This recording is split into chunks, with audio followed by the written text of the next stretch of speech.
Title. जब राधा ने कृष्ण से कहा, अब तुमसे कभी नहीं मिलूंगी। वृंदावन की धरती, जहां हर कोना राधा कृष्ण की यादों से भीगा हुआ है, वहीं एक समय ऐसा भी आया था जब राधा ने अपने जीवन का सबसे बड़ा निर्णय लिया, कृष्ण से कभी न मिलने का। कृष्ण तब मथुरा जा चुके थे, कंस का अंत हो चुका था, लेकिन जीवन का यथार्थ अब कृष्ण को द्वारका की ओर खींच रहा था।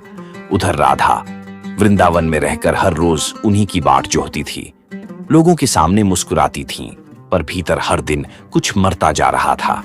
एक दिन कृष्ण ने सोचा, अब और नहीं, मैं राधा से मिलूंगा। मैं उसे बताना चाहता हूं कि मैं अब भी वही वृंदावन वाला कान्हा हूं जो उसकी आंखों में बसता है। कृष्ण द्वारका से निकल पड़े, लेकिन इस बार उन्होंने कोई रथ नहीं लिया, कोई साज सज्जा नहीं की, कोई सैनिक नहीं। वो सामान्य वेश में एक संत की तरह वृंदावन पहुंचे। यमुना किनारे राधा मिल गईं। उनकी आंखों में वर्षों की पीड़ा थी, लेकिन चेहरा अब भी शांत था। कृष्ण ने राधा को देखा और कहा, राधे। राधा मुस्कुराई। कान्हा, तुम आ गए। मुझे पता था, इतने वर्षों बाद भी तुम्हारी आंखों में वो ही प्रेम है। कृष्ण बोले, और तुम्हारे भीतर वो प्रेम कहां गया कान्हा? राधा ने पूछा। कृष्ण चुप हो गए।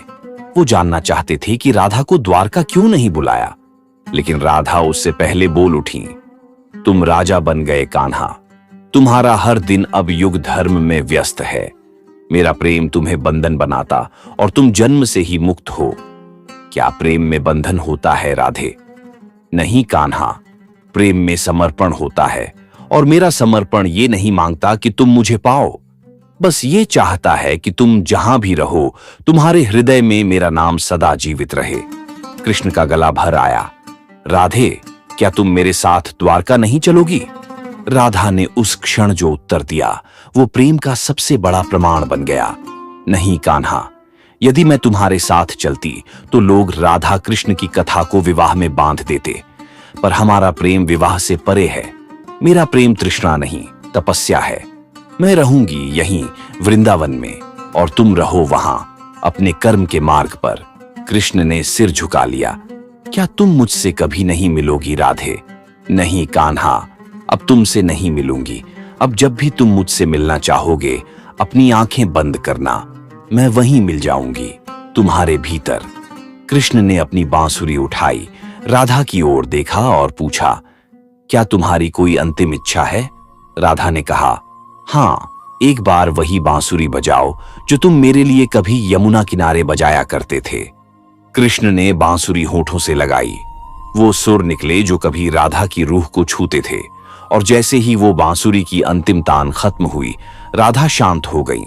उनके चेहरे पर मुस्कान थी, मानो अब उन्हें सब मिल गया हो।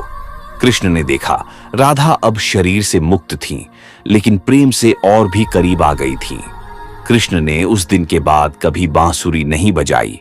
उन्होंने वो बांसुरी यमुना किनारे उसी जगह रख दी जहां राधा की यादें थीं, और वहां से चुपचाप लौट गए।